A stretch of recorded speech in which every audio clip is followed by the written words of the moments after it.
Ukraine has urged Southeast Asian countries to reconsider their previously sizable arms procurements from Russia, saying Moscow's poor performance on the battlefield served as a cautionary tale about the quality of its arms. Ukraine Foreign Minister Dmytro Kuleba's comments came as he was responding to questions from This Week in Asia during a group interview with Asian journalists on Wednesday. Defense analysts said that countries were already diversifying their weapons imports in the aftermath of the Ukraine-Russia conflict.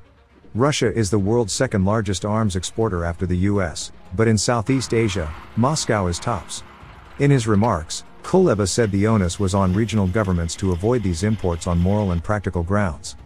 His comments come 2 days after President Vladimir Putin said at an arms show outside Moscow that Russian weaponry was years ahead of its competition.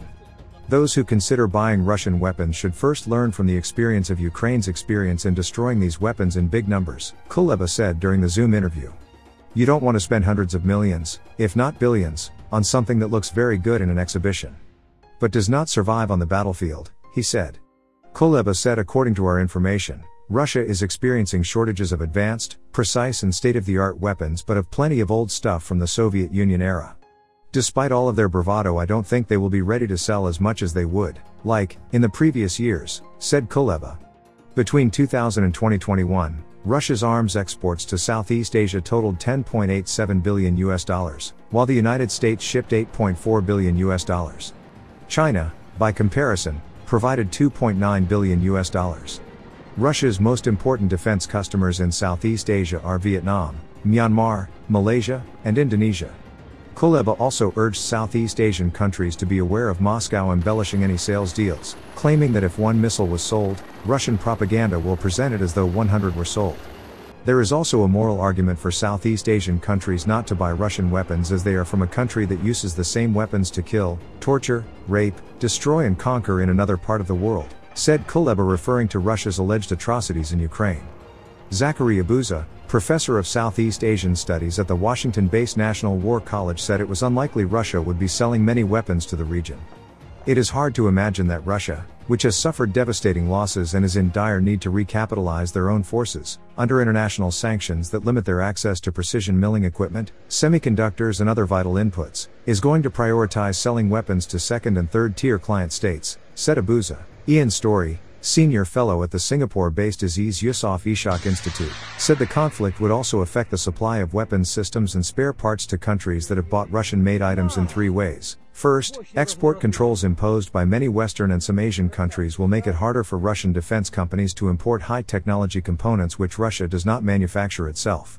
Second, Russian armed forces will need military equipment that is being domestically produced to replace its battlefield losses. Third, because of financial sanctions, financing military sales with Russia has become more difficult, said Story.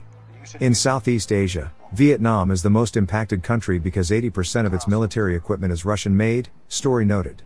Most importantly, the Russian defense industrial sector's problems may lead to a shortage of spare parts for Vietnam's combat jets which need to be replaced frequently, said Story, who added that sourcing replacement parts will be costly and time-consuming for Vietnam.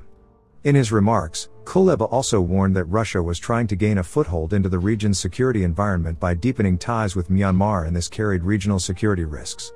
Earlier this month, Russian Foreign Minister Sergei Lavrov visited Myanmar and met military leaders to discuss security and economic issues, according to Russian news agency TASS. Last month, Myanmar leader Min Aung Hlaing visited Russia and met senior defense officials, with both sides pledging deeper military ties and cooperation on nuclear energy. Russia is a major arms supplier to Myanmar, which is heavily sanctioned following a military coup in February 2021.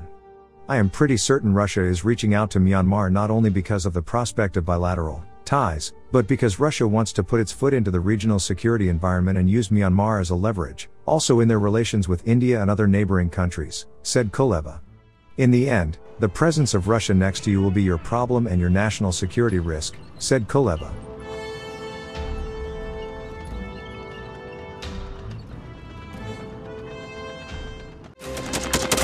Thanks for watching, and don't forget to subscribe.